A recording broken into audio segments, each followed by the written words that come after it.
Hello students, how are you? Hope you are doing well. Now I am reading the question. Let vector A is equal to I cap A cos theta plus j cap A sin theta be any vector. Another vector B which is normal to A is, and the given options are: option A I B cos theta plus j B sin theta, option B I B sin theta plus j B cos theta, option C I B sin theta minus j B cos theta, and option D I A cos theta minus j A sin theta. सो इस particular problem में हमें एक particular vector दिया हुआ है, vector A को आई और जे की टर्म्स में एक्सप्रेस किया गया है. Now vector A is given as i cap A cos theta plus j cap A sine theta, और हमें इस पर्टिकुलर वेक्टर के करस्पॉन्डिंग एक वेक्टर फाइंड आउट करना है जो इससे नॉर्मल हो. नॉर्मल मीन्स 90 डिग्रीज फॉर्म करता हुआ हो, यानी अगर कोई एक वेक्टर ए है तो उससे 90 डिग्री एंगल बनाता हुआ एक पर्टिकुलर वेक्टर हमें बी फाइंड आउट करना है. यहाँ पे हम एक पर्टिकुलर रूल यूज़ कर सकते हैं कि दो वेक्टर्स का डॉट प्रोडक्ट अगर हम निकालें तो वो एक्सप्रेशन होता है हमारा ए डॉट बी बराबर ए बी कॉस थीटा, और अगर उन दोनों वेक्टर्स के बीच में एंगल हमें 90 डिग्री फॉर्म करना है तब उस कंडीशन में थीटा 90 डिग्री हो जाएगा, and when cos 90 the value is 1, for cos 90 the value is 0, cos 90 the value is 0, so we can say that a dot b equals to 0. It means that when two vectors are perpendicular to each other then their dot product is equal to 0. उनका dot product 0 होता है. Now assume the vector b as bx I cap plus by j cap plus bz k cap.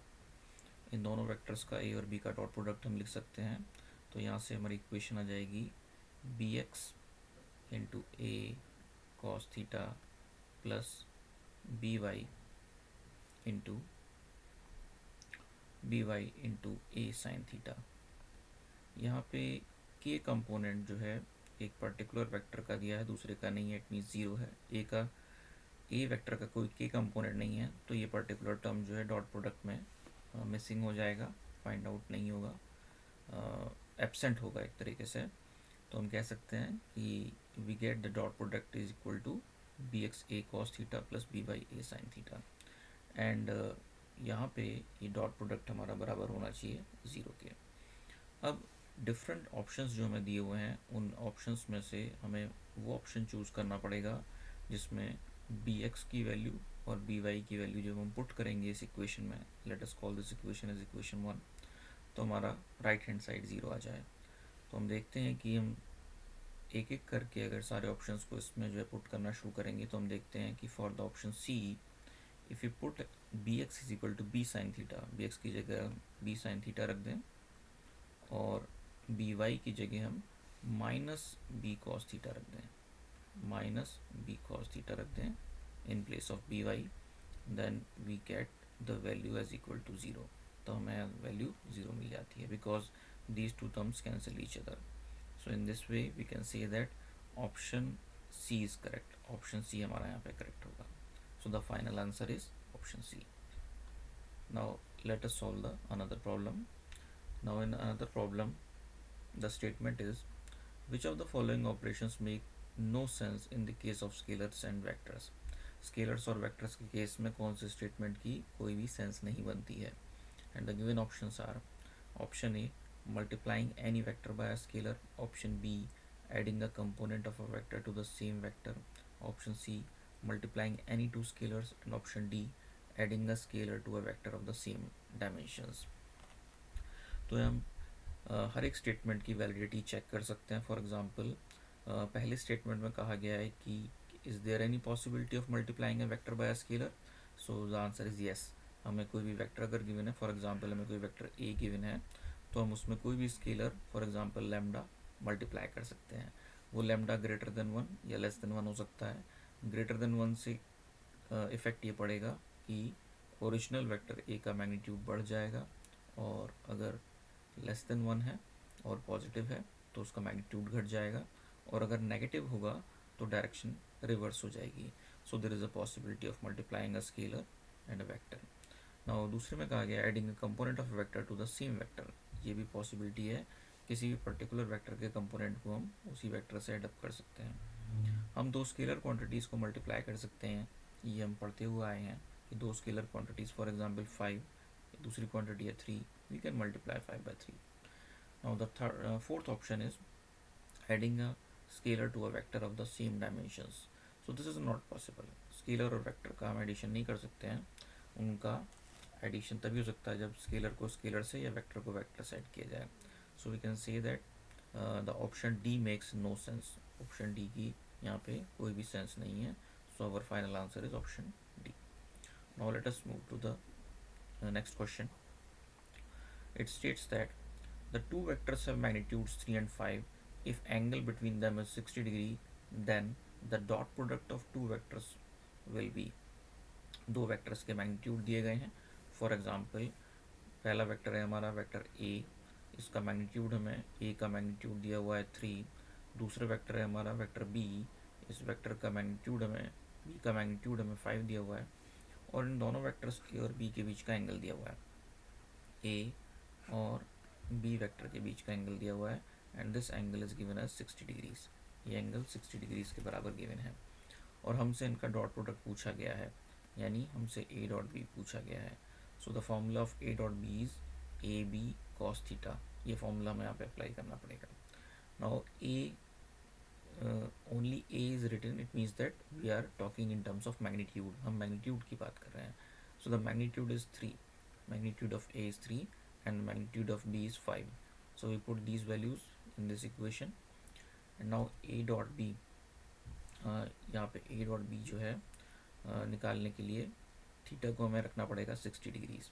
So we can say that 3 multiplied by 5 multiplied by cos of 60 degrees, and we know that cos 60 is 1/2. cos 60 की value 1/2 होती है. इसको जब हम solve करेंगे तो हमें मिलेगा 7.5 units. So the answer is 7.5 units. So this is our final answer. Now let us move to another problem. इस प्रॉब्लम में हमें दिया गया है two vectors a and b are such that vector a plus vector b equals to vector c and a square plus b square equals to c square. If theta is the angle between positive direction of vector a and vector b, then mark the correct alternative. And the given options are: option A theta equals to 0 degree, option B theta equals to pi by 2, option C theta equals to 2 pi by 3, and option D theta is equal to pi. तो हमें यहाँ एक particular condition दी गई है. इसमें बताया गया है कि vector A plus vector B equals to vector C. इसको हम कुछ इस तरह से बना सकते हैं. For example this is vector A and this is vector B and there sum is vector C. इन दोनों का सम है हमारा वेक्टर C. कुछ इस तरीके की सिचुएशन बनती है.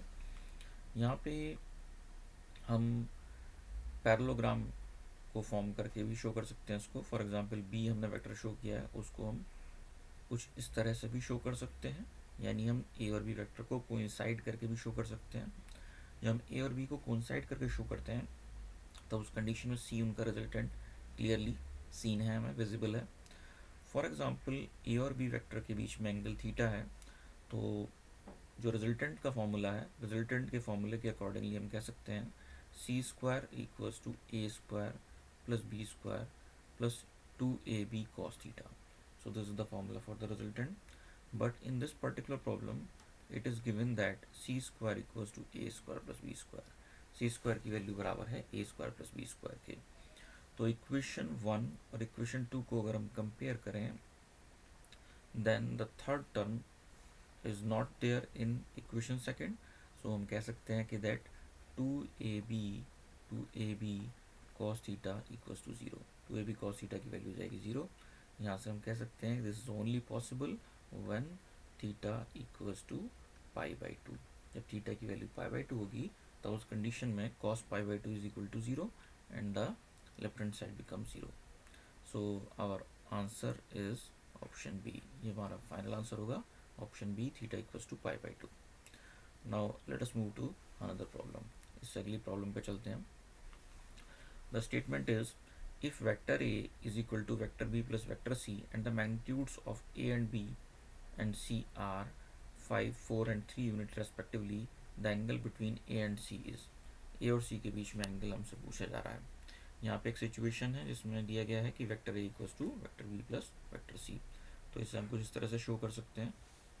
For example this is vector B and this is vector C और इनका रिजल्टेंट हमें दिया हुआ है, इनका रिजल्टेंट दिया हुआ है वेक्टर A। यहाँ पे जो कंडीशन हमें गिवन है उसको हम एक बार लिख लेते हैं, vector A equals to vector B plus vector C। Magnitudes given है हमें, मैग्नीट्यूड्स हमें A, B और C के गिवन है।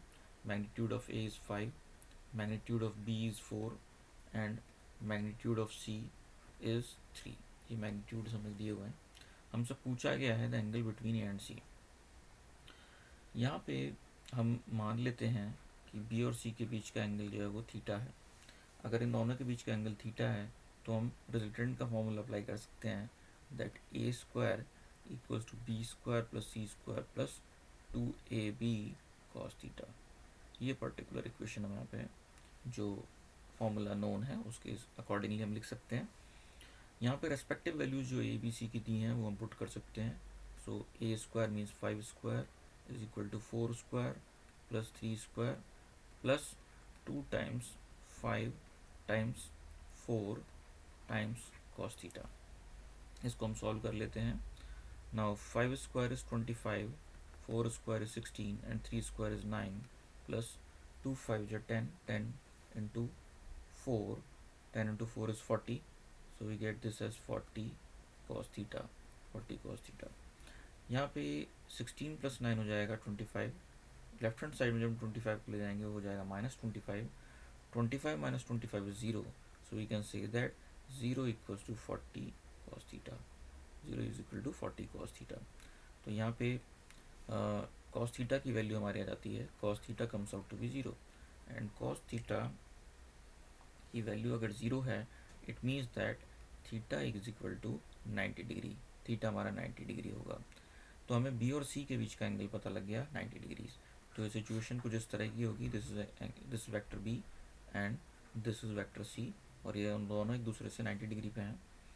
यहाँ पे वेक्टर A कुछ इस तरह से शो किया सकता है in between vector B and C, और A और C के बीच का एंगल हमसे पूछा गया है, A और C के बीच का एंगल हमसे पूछा गया है। तो इस पर्टिकुलर ट्राइंगल में let us call this triangle as triangle PQR। इस पर्टिकुलर ट्राइंगल में PQR ट्राइंगल में हम कह सकते हैं that cos theta is equal to the distance RP upon PQ, because the formula for cos theta alpha is base upon hypotenuse। so according to base upon hypotenuse हम यहाँ पे लिख सकते हैं RP डिवाइड बाय PQ।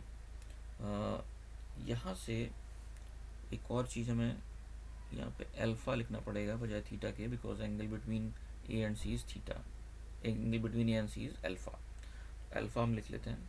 तो यहाँ से हम कह सकते हैं cos alpha is equal to C upon A, vector C magnitude of C upon magnitude of A, और हमें एक वैल्यूज़ गिवन है, C और A की वैल्यू मैग्नीट्यूड्स वैल्यू हमें गिवन है, C का मैग्नीट्यूड 3 गिवन है और A का मैग्नीट्यूड हमें 5 गिवन है।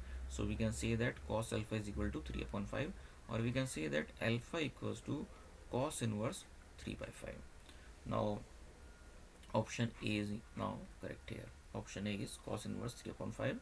So this is our final answer. So hope you understand the problem. Thank you.